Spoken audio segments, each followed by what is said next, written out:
យាសាជាថ្មីនៅក្នុងវីដេអូនេះខ្ញុំនឹងចែករំលែកអ្នកអំពីវិធីបំបត្តិសក់ជ្រុះនិងធ្វើឲ្យសក់ត្រង់តាមបែបធម្មជាតិសូមបន្តទស្សនាវីដេអូនេះប្រសិនបើអ្នកចង់បានរូបមន្តដ៏ល្អបំផុតសម្រាប់សក់ដ៏ស្រស់ស្អាតរបស់អ្នករូបមន្តទី1ប្រទាលកន្ទុយក្រពើសម្រាប់ការបណ្ដុះសក់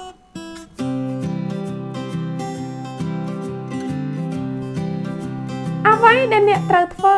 គឺកាត់ស្លឹកប្រទាលកន្ទុយក្រពើស្រស់ទៅជាចំណិតហើយចិតសម្បកចេញប្រទាលកន្ទុយក្រពើមានផ្ទុកនូវអង់ស៊ីម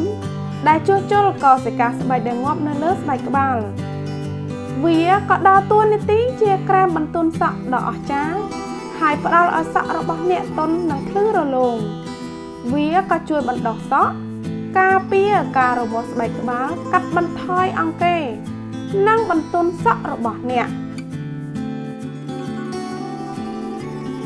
បន្ទាប់ពីចិតរួចរាល់ហើយសូមយកចំណិតប្រទាលកន្ទុយក្រពើស្រស់នេះមកម៉ាស្សានៅលើស្បែកក្បាលរបស់អ្នក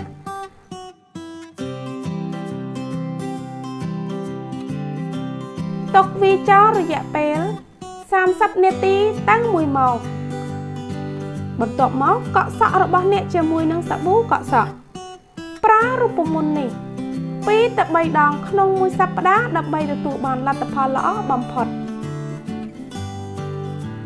រូបមន្តទី2សាប៊ូកក់សក់និងម្សៅសូដាដើម្បីបញ្ឈប់សក់ជ្រុះ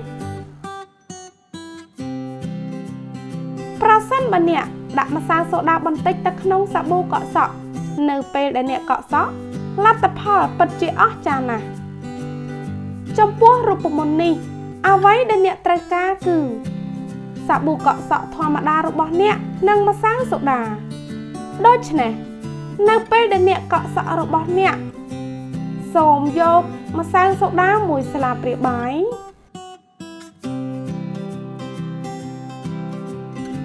ជាមួយនឹងសាប៊ូកក់សក់1ស្លាបព្រាបាយហើយដាក់ទឹកបន្តិចរួចហើយកូរវាឲ្យសព្វល្អអ្នកអាចបន្ថែមសាប៊ូកក់សក់ឬម្សៅសូដា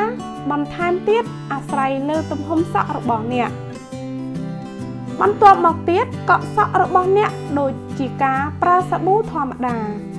ម៉ាស្សាស្បែកក្បាល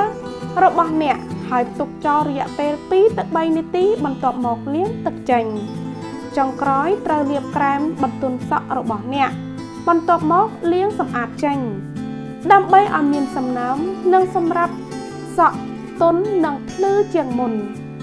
រូបមន្តនេះនឹងជួយបំបត្តិសក់ជ្រុះនិងលើកកម្ពស់ដល់ការលូតលាស់សក់ផ្ដល់ឲ្យអ្នកនៅសក់ទន់និងភ្លឺរលោងនិងជួយថែរក្សាសក់របស់អ្នកមិនឲ្យមានអង្គែស្បែកក្បាលរូបមន្តទី3ប្រទាលកន្ទុយក្រពើសម្រាប់ជួយឲ្យសក់វែងនិងធ្វើឲ្យសក់របស់អ្នកត្រង់ស្អាតតាមបែបធម្មជាតិគ្រឿងផ្សំសំខាន់នៅក្នុងរូបមន្តនេះដំបូងអ្នកត្រូវការជែលប្រទាលកន្ទុយក្រពើស្រស់បន្ទាប់មកទៀតអ្នកត្រូវការប្រេងដូងនិងចុងក្រោយអ្នកត្រូវការក្រូចឆ្មា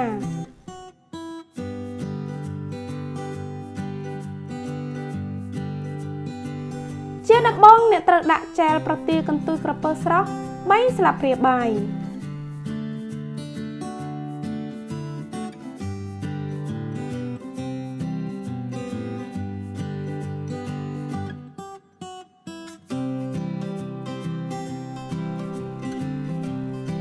បន្ទាប់មកទៀតអ្នកត្រូវបន្ថែមប្រេងដូង2ស្លាបព្រាបាយ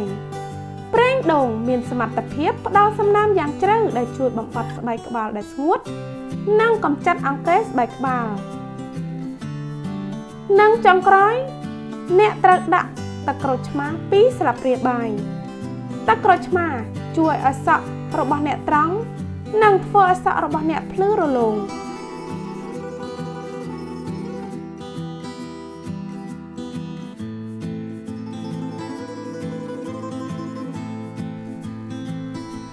រួចហើយកូរវាឲ្យសព្វល្អ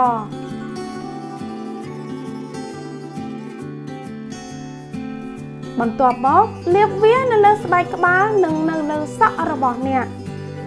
ទុកចោលយ៉ាងហោចណាស់40នាទីមុនពេលកក់សក់ចេញជាមួយសាប៊ូធម្មតា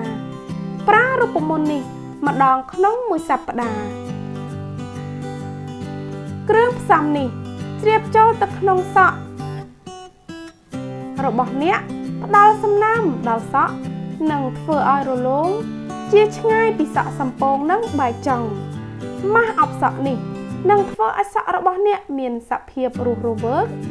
និងទន់ហើយអ្នកនឹងសម្គាល់ឃើញថាសក់របស់អ្នករលោងនិងត្រង់តាមបែបធម្មជាតិ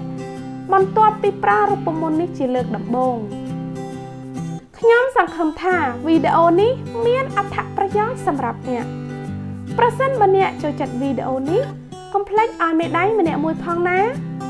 សូមចុច Subscribe ដើម្បីទទួលបានរូបមន្តនិងគន្លឹះបន្ថែមទៀតនៅពេលដែលខ្ញុំអាប់ឡូតវីដេអូថ្មីៗសូមអរគុណសម្រាប់ការទស្សនាវីដេអូរបស់ខ្ញុំសូមជួបតាសំណាងល្អជួបគ្នានៅវីដេអូក្រោយទៀត